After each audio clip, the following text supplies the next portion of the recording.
epicentro sigue estando en este momento en América Latina. La Organización Mundial de la Salud ya lo ha declarado pandemia global. Superó la barrera de los 300.000 contagios y 13.000 muertes en todo el mundo. Aislamiento social tomado el gobierno.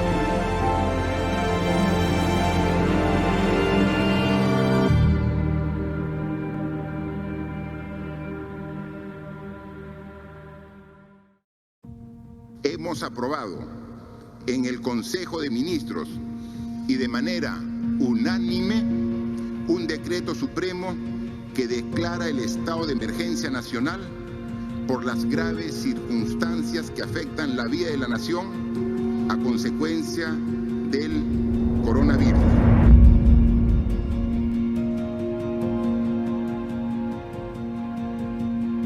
El COVID-19 es una enfermedad producida por la infección de un virus.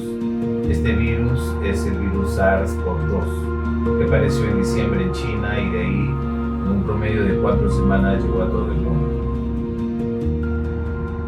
Entonces, cuando este virus entra al cuerpo humano y produce síntomas como tos, fiebre, malestar general, neumonía, se le denomina COVID-19. Creo que es un tema a definir si realmente se tomó o no se tomó seriamente esta infección. Acuérdense que desde un inicio, uno de los primeros países latinoamericanos en tomar las decisiones de restricción ya obligatoria en los domicilios fue el Perú. El tema fue que quizás no estábamos preparados, es decir, nuestro sistema de salud no está preparado para poder combatir efectivamente este virus, como es, por ejemplo, el uso masivo de pruebas moleculares. Si en nuestro país no tenemos un montón de laboratorios que puedan hacer este tipo de pruebas, y se optó por las pruebas serológicas, que tienen algunas limitaciones, no conocidas como las pruebas rápidas. Entonces, eso por un lado. Por otro lado, es el hecho de que, como se veía en las noticias desde China, se asume de que iba a demorar en llegar al Perú, probablemente. Sin embargo, fue otro gran error. En la pandemia del año 1918 de la influenza, se demoró un promedio de 2 años para que llegara casi a todos los continentes. En el caso del SARS-CoV-2 solamente se demoró 4 semanas para llegar a más de 100 países en todo el mundo.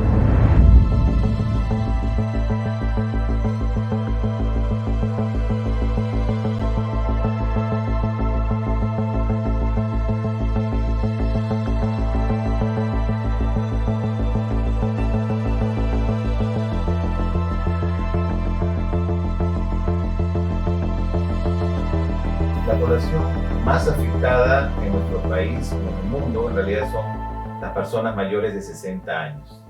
Aparte, se asocian algunos factores de riesgo importantes, como es la obesidad, la hipertensión, la diabetes mellitus, el antecedente de consumo de tabaco, enfermedades respiratorias, enfermedad renal crónica, en fin.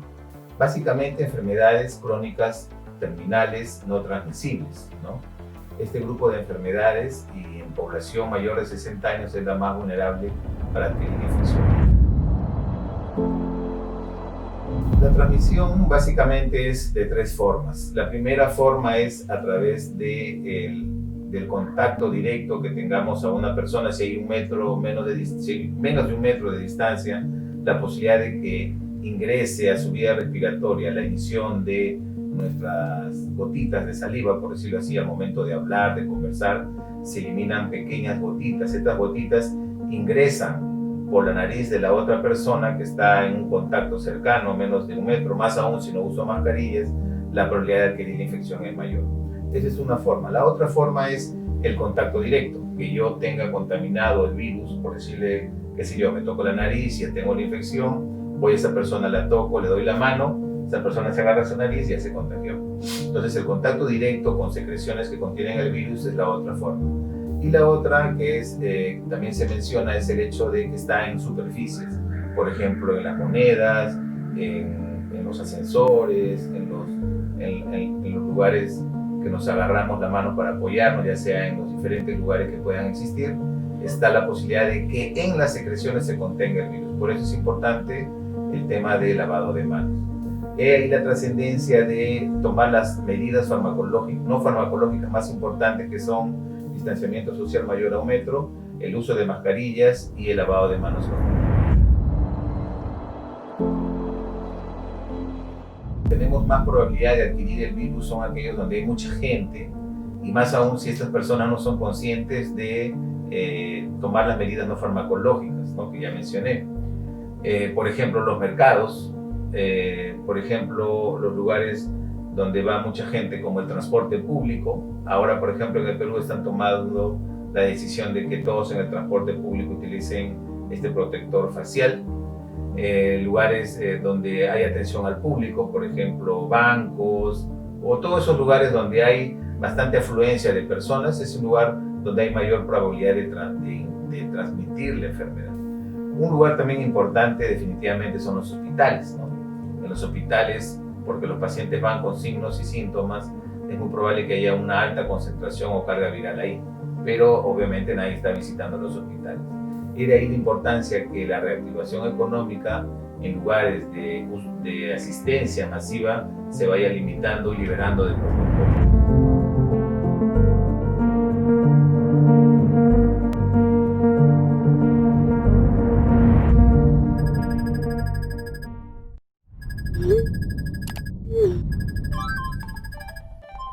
Mi papá me decía siempre que el hombre es un animal de costumbres, ¿no? ¿Y por qué un animal de costumbres? Porque a medida que las costumbres se van dando, nosotros nos vamos adaptando. Entonces, si bien es cierto, esta pandemia, esta cuarentena que estamos viviendo, nos está exigiendo que nos quedemos en la casa porque la vida es mucho más importante y tenemos que cuidar nuestra vida, poder encontrar esos espacios diferenciados, esos espacios que permitan esa convivencia familiar para rescatar, ¿no?, ese calor humano, esa cercanía que muchas veces, por ejemplo, ¿no?, tú ibas a algún lugar y tú veías que todo el mundo está con el celular. Entonces, espacios como por ejemplo la mesa en un restaurante resultaba ser, bueno, conversamos un ratito y de ahí mientras pedíamos la comida, comíamos, y la gente ¿qué hacía? Una de las cosas que yo observaba, simplemente se remitía a ver su celular. Ahora no, ahora estos espacios en casa nos permiten un intercambio, un acercamiento precisamente con quienes más cerca teníamos, pero que a través de la tecnología muchas veces estamos alejados, ¿no? Entonces creo que hay cositas simpáticas que podemos rescatar y sentirnos mucho mejor. Entonces somos mucho más emocionales, mucho más cercanos, mucho más familiares, exploramos cada ambiente para hacerlo mucho más grato. Y también digo más racionales en su consumo. ¿Por qué? Porque estamos dándonos cuenta que mucha gente está sin trabajo, que en muchos casos inclusive, ¿no?, les han reducido el sueldo. Esto nos lleva a convertirnos en personas que ya no seamos tan activos dentro de una sociedad de consumo, sino que seamos un poco más ahorrativos, ¿no?, que guardemos un poco más el dinero, como se dice, guardar pan para mayo. Entonces esto me permite, o en todo caso nos permite, tener conciencia de prepararnos para el futuro, ¿no?, dado lo que estamos viviendo. Es decir, ya no gastar el dinero por gastarlo, sino invertirlo en cierta forma y siendo mucho más racionales, no despilfarrar la plata, todo lo contrario, cuidarla.